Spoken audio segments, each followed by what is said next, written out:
Hello my student, class है physics, thermal physics for JEE Advanced 2023-24 applications with concept series AWCS। और ये JEE Advanced के लिए तो काम करेगा ही, IIT JAM के लिए भी काम करेगा और CSIR नेट के लिए भी काम करेगा।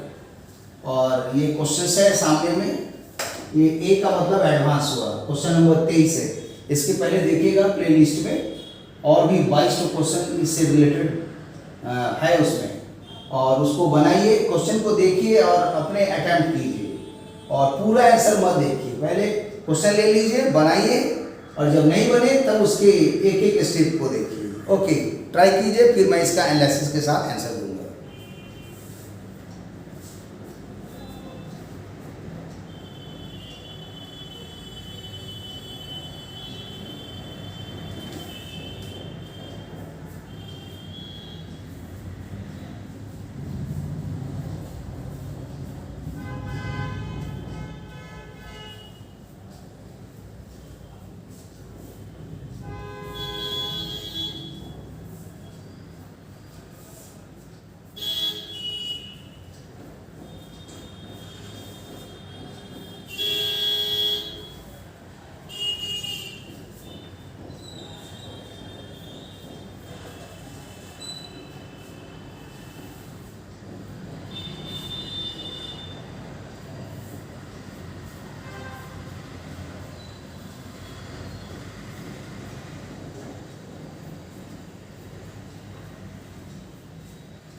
ओके, देखा जाए, लिख रहा है आइडियल गैस है, मतलब PV का टू NRT वाला फॉर्मूला है, परफेक्ट गैस। और एडियाबेटिक एक्सपोनेंट इसका गामा है, और लॉ जो है ये है लॉ जिसको ये फॉलो कर रहा है।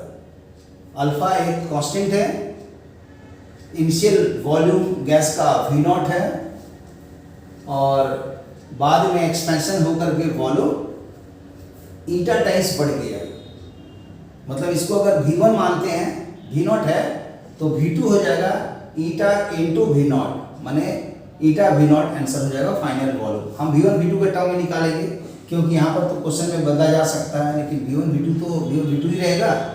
और इसमें एक निकालना है increment of the internal energy of the gas, और दूसरा निकालना है work performed by the gas.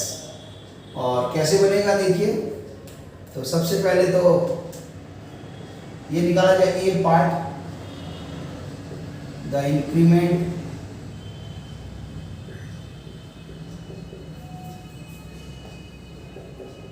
Of the internal energy of the gas,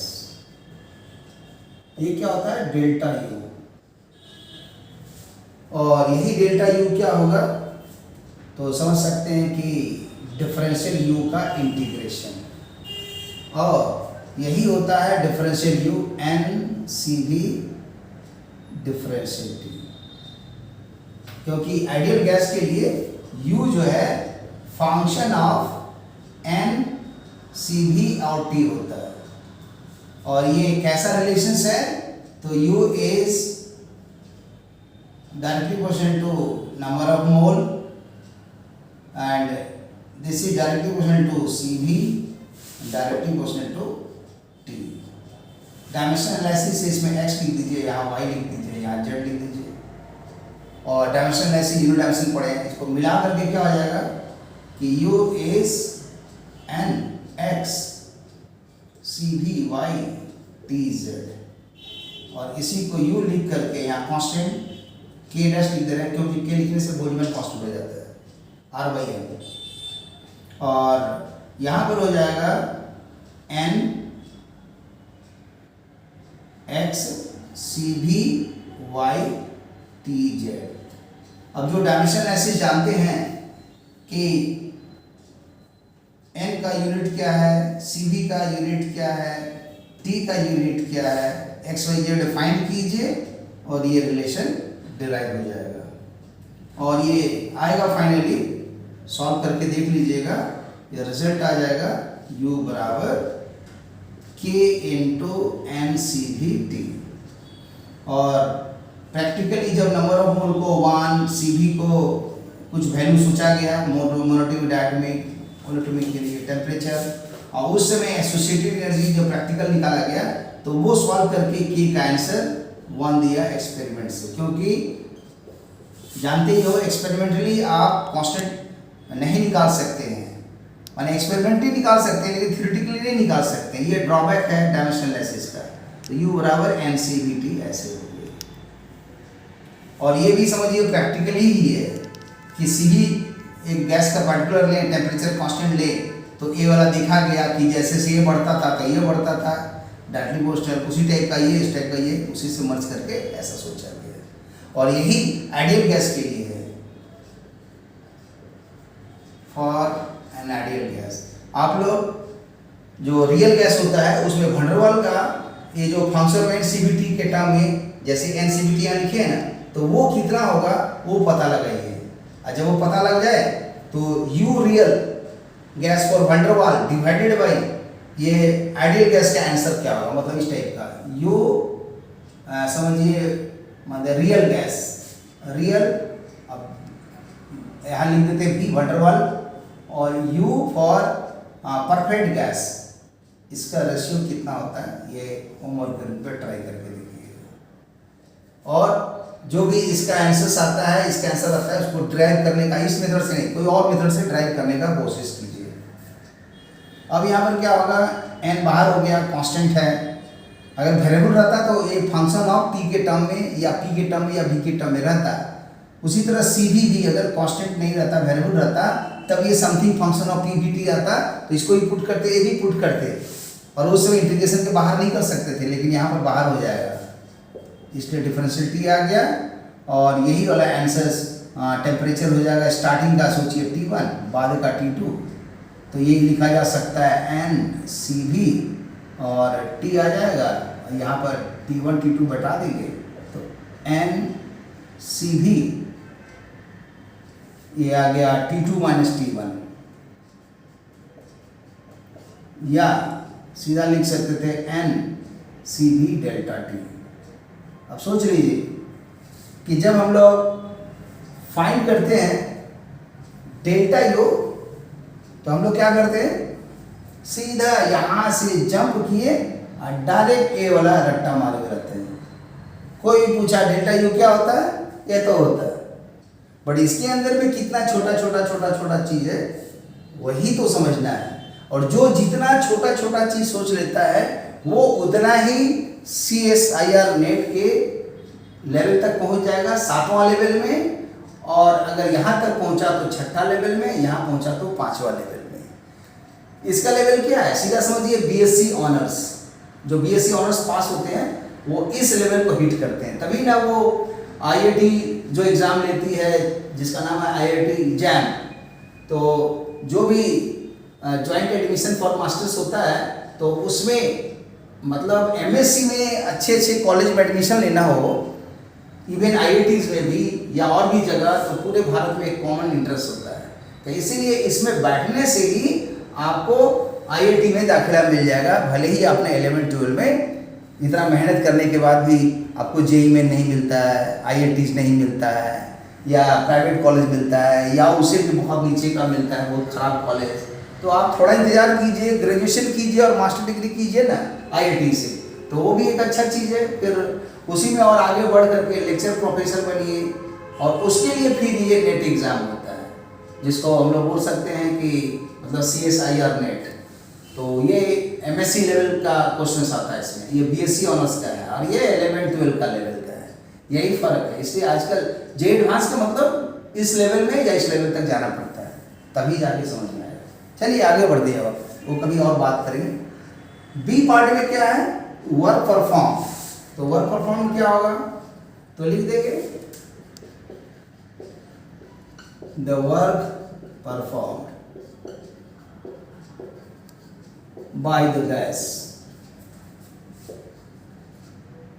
delta W बराबर differential W integration P D B integration. और यहाँ पर अभी क्लियर नहीं है तो स्टेट 1 से स्टेट 2 लिखेंगे ऐसा। अब पी यहाँ ऑलरेडी दिया हुआ है अल्फा भी, तो उसको पुट कर देते हैं।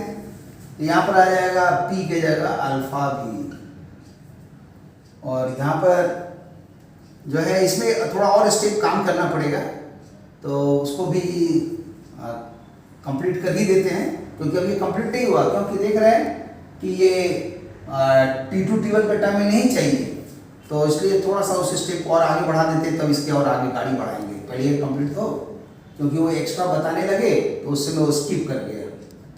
सी बी क्या होता है R बाई गामा माइनस 1, और डेल्टा टी क्या हो गया T2 माइनस T1। अब इसको ब्रेक करेंगे तो क्या हो जाएगा, ये हो जाएगा nRT2, तो nRT2 minus nRT1 by nRT2 क्या हो गया, PV बट nRT होता है, PV इक्वल टू nRT होता है।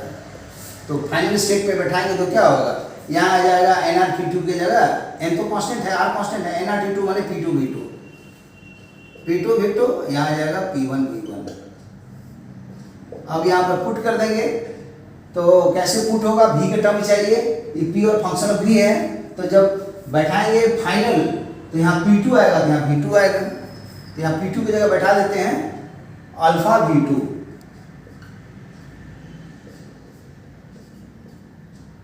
और P1 की जगह वहां पर फिर पहला स्टेट का बैठाएंगे, तो P1 हो जाएगा अल्फा V1, तो P1 आ गया अल्फा V1, और ये है V1 बाई गामा माइनस 1। अब इसमें देख रहे हैं V2 स्क्वायर आ गया, V1 स्क्वायर आ गया, अल्फा कॉमन है, तो alpha V2 square minus V1 square by gamma minus 1। और अब इसके बाद का स्टेप लिखना है, तो उस स्टेप को मैं यहाँ पर दिखा दे रहा हूँ। इसके बाद का स्टेप, तो यहाँ V2 का वैल्यू बैठाना पड़ेगा, तो आ जाएगा, इसके बाद का स्टेप यहाँ पर दिखा रहे हैं, ये हो जाएगा अल्फा V2, तो V2 क्या है, तो इसी आंसर में दिया हुआ है कि V1 जो है V0 है, और V2 जो है ईटा टाइम्स ऑफ इंक्रीमेंट हो गया, लिखा है ना कि as a result expansion of the volume increases this, तो इसलिए V1 के जगह बैठेगा V0, और इसके जगह बैठेगा ईटा टाइम्स ऑफ V0। यही है फाइनल वॉल्यूम जो है ईटा टाइम्स ऑफ V0 है, जैसा कि क्वेश्चन में लिखा होगा, as a result expansion of the volume increase eta times, तो इनिशियल वॉल्यूम का ईटा टाइम्स है, ये V2 है, और V1 क्या है, तो V0 है, इसका भी स्क्वायर है। और अब इसको सॉल्व करेंगे, तो यहाँ पर आ जाएगा V0 स्क्वायर कॉमन है, तो आ जाएगा ईटा स्क्वायर माइनस 1, तो अल्फा ईटा स्क्वायर अल्फा, और ईटा स्क्वायर माइनस 1, और V0 square by gamma minus 1। कहने का मतलब आपके पास अगर अलजेब्रा अच्छा है, देख रहे हैं ये अलजेब्रा का यूज हो रहा है, क्या है सब ऐड कर रहे हैं, सब्ट्रैक्ट कर रहे हैं, डिवाइड कर रहे हैं, अलजेब्रा, इसलिए ना 8, 9, 10 में अलजेब्रा का स्पीड ज़्यादा चाहिए, और 7 और उसके पहले का कैलकुलेशन एबिलिटी चाहिए। अभी ये जनरल फॉर्मूला में निकाला जा रहा है, तो इस तरह से ये इंटरनल एनर्जी जो इंक्रीमेंट हुआ, जो हमने लाया था कि डेल्टा यू डिफरेंशियल यू, फिर सॉल्व करके यहाँ तक छोड़ दिए थे, उसी में बात करने के चक्कर में थोड़ा सा गड़बड़ हुआ, फिर उसको देखे क्या नहीं वैसा तो नहीं आ रहा है, तो इसलिए इसको चेंज किए, तो यहाँ आया, फिर यहाँ आया, ये इसका फाइनल आंसर है। अब आइए वर्क परफॉर्म PDV, तो P की जगह पुट करेंगे यहाँ पर, तो यहाँ पर नहीं पुट करके इसका आगे का स्टेप यहाँ लिख रहे हैं, और जानबूझ के पूरा बोर्ड नहीं मिटाते हैं, क्योंकि देखिए ये एक सिंपल एक जो मोबाइल है, उस मोबाइल से वीडियो शूट किया जाता है, और बिना एडिटिंग का, बिना कुछ इसमें इधर उधर किए हुए, जैसे पढ़ाते हैं वैसे ही वीडियो को अपलोड कर देते हैं। ऐसा भी नहीं है कि हमारे पास कोई जो बोर्ड है वो एक मतलब जो डिजिटल बोर्ड होता है वैसा नहीं है, क्योंकि लाखों रुपया उसमें खर्चा है। फिर उसके बाद बहुत सारा उसमें डेटा इनपुट रहता है, ऑलरेडी कंपाइल्ड रहता है, और उसमें क्वेश्चन भी हमको लिखने का ज़रूरत नहीं है। क्वेश्चन पहले से आप मल्टीमीडिया के मार्फत से जमा कर लीजिए, और फिर उसके बाद जो आंसर है वो भी जमा कर लीजिए, और क्वेश्चन आंसर दोनों ही एक साथ लिख दीजिए कंपाइल जैसा, और बच्चा का सत्यानाश हो जाएगा। उससे कोई फायदा नहीं है। बच्चा का फायदा कब है? जब वो अनसीन क्वेश्चंस को एनालाइज करके एक एक वर्ड को धीरे धीरे खुलता हुआ दिखेगा, समझेगा और बनाएगा। और पेन चलना चाहिए कागज पर और प्रैक्टिस होना चाहिए, तभी आप सफल होंगे।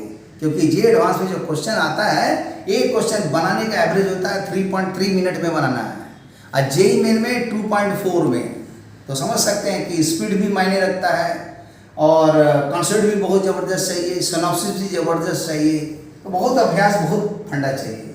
लेकिन हमने एक नया कॉन्सेप्ट निकाला कि उतना कॉन्सेप्ट पढ़ाएंगे 2 साल तक, तो पता चलेगा एग्ज़ाम का तैयारी कब करेंगे। इसलिए वो सब करने का ज़रूरत ही नहीं है।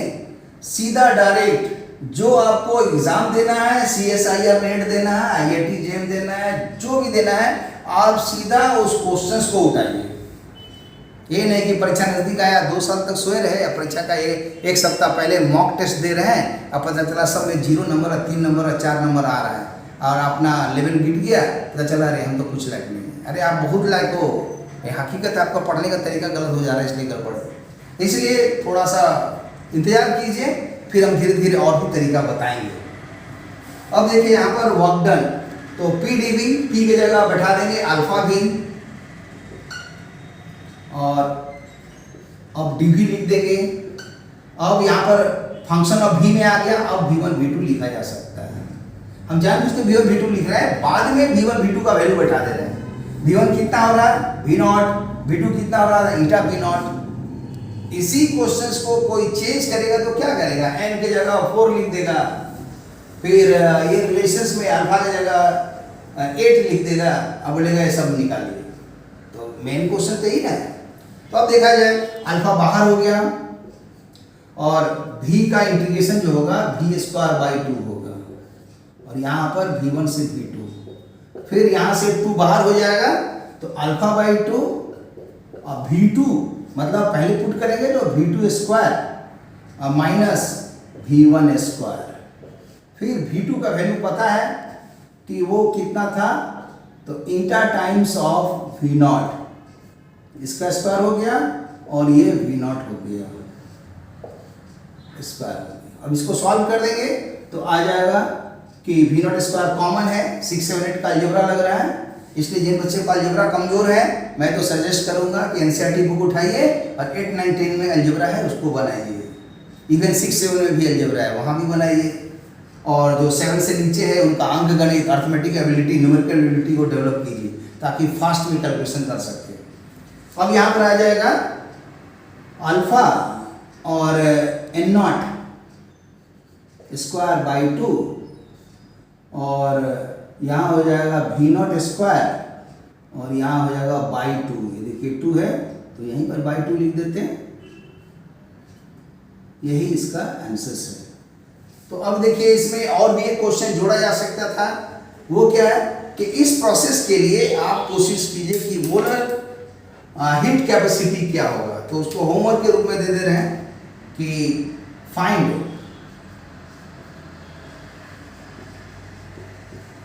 मोलर स्पेसिफिक हीट कैपेसिटी, इसको बोलते हैं C। मतलब ये कितना है, इस प्रोसेस के लिए पता लगाइए।